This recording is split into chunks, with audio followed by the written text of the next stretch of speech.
Hello guys, কেমন আছো তোমরা? আজকে ডেইলি স্কিন কেয়ার রুটিন সম্বন্ধে কিছু তথ্য দেব। তো চলো ভিডিওটা শুরু করি। তো প্রথমেই ইউজ করব ফেস ওয়াশ বা ক্লিনজার, তোমরা যে কোনো একটা ইউজ করতে পারো। তো আমি এখানে ফেস ওয়াশ ইউজ করেছি, আর ফেস ওয়াশ যে কতটা উপকারী স্কিনের জন্য সেটা আমাকে আর বলে দিতে হবে না, কারণ তোমরা সোশ্যাল মিডিয়া ইউজ করো বস, তোমরা সবই জানো। আর তোমরা দেখতেই পারছো আমি ফেস ওয়াশ করে চলে এসেছি, আর ফেস ওয়াশ করার পর মুখটাকে কতটা ক্লিন লাগছে তোমরা দেখতেই পারছো। পুরুষ এবং মহিলা উভয়েরই জন্য ফেস ওয়াশটা খুবই ইম্পর্টেন্ট আমাদের ডেলি লাইফে। কারো কাজ, কারো পড়াশুনো বা কারো কলেজ এসব করতে করতে এসব স্কিন কেয়ারগুলো করাই হয় না। আমার তো হয়ই না, আমার মাঝে সাঝে এসবগুলো করা হয়। আর তোমরা দেখতেই পারছো ফেস ওয়াশ পর আমি ইউজ করেছি সিরাম, আর ফেস ওয়াশের পরে কিন্তু সিরামটা ইউজ করে গাইস, তারপর কিন্তু টোনার। তোমরা অনেকেই ভুল করে, ভুল তথ্য দেয় ইউটিউবে আমি দেখেছি, কারণ এটা উচিত নয়। আগে সিরাম তারপর কিন্তু টোনারটা ইউজ করতে হয়। তোমরা হয়তো আমাকে জিজ্ঞাসা করতে পারো যে এটা কোন কোম্পানির সিরামটা লাগালাম, এটা তোমাদেরকে দেখালাম না। তো গাইস সরি, আমি দেখাতে ভুলে গেছি। তো এটা 10% নিয়াসিনামাইড ফেস সিরাম, কোম্পানির নাম বলা যাবে না কারণ কোনো কোম্পানি আমাকে টাকা দেয়নি স্পন্সর করার জন্য।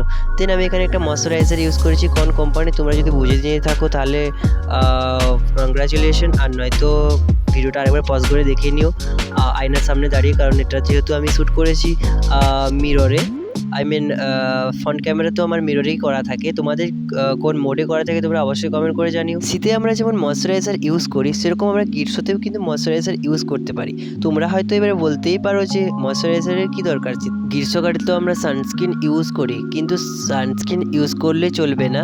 সানস্ক্রিনের আগে কিন্তু আমাদের ময়শ্চারাইজারটা ইউজ করতে হবে, দেন কিন্তু আমরা ইউজ করব সানস্ক্রিন, কারণ আগে ময়শ্চার লক করতে হবে, তারপর আমাদেরকে সানস্ক্রিনটা অ্যাপ্লাই করতে হবে, তবেই কিন্তু আমরা ভালো রেজাল্ট পাবো। সানস্ক্রিনের সাদা সাদা অংশগুলো দেখা যাচ্ছে, এগুলোকে খুব ভালোভাবে হাতের সাহায্যে আমরা অ্যাপ্লাই করে ফেলবো স্কিনের মধ্যে, কারণ এগুলো দেখা যাবে না গাইস একটা টাইমে, এটা স্কিনের সাথে খুবই ভালোভাবে অ্যাবজর্ব করে যাবে। আর আমি এখানে কিছু ইউজ করেছি বলে এখানে বোঝাই যাবে না আর সানস্ক্রিনটা এতটা ভালো। কোন কোম্পানির সানস্ক্রিন জানতে হলে অবশ্যই কিন্তু কমেন্ট করতে হবে, কারণ আমি আগেই বলেছি কোনো কোম্পানি আমাকে টাকা দেয়নি তাদের প্রোডাক্টগুলোকে স্পন্সর করার জন্য।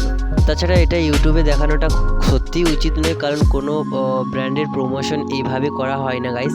আর তোমরা দেখতেই পারছো আমি একটা মাসাজ দিয়েছি, তোমরা এই মাসাজগুলো করবে যাতে স্কিনের মধ্যে যে ফ্যাটগুলো থাকে সেগুলো যাতে খুব তাড়াতাড়ি চলে যায়।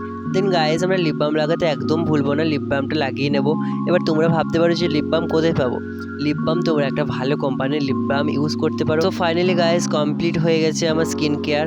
আর তোমরা যদি এই প্রোডাক্টগুলো আমার থেকে নিতে চাও তাহলে গাইস কমেন্ট করো, কমেন্টের রিপ্লাই আমি সাথে সাথে দিয়ে দেবো এবং লিঙ্কও তো পৌঁছে যাবে তোমার কাছে। সো দেখা হচ্ছে পরের কোনো ভিডিওতে, বাই গাইস।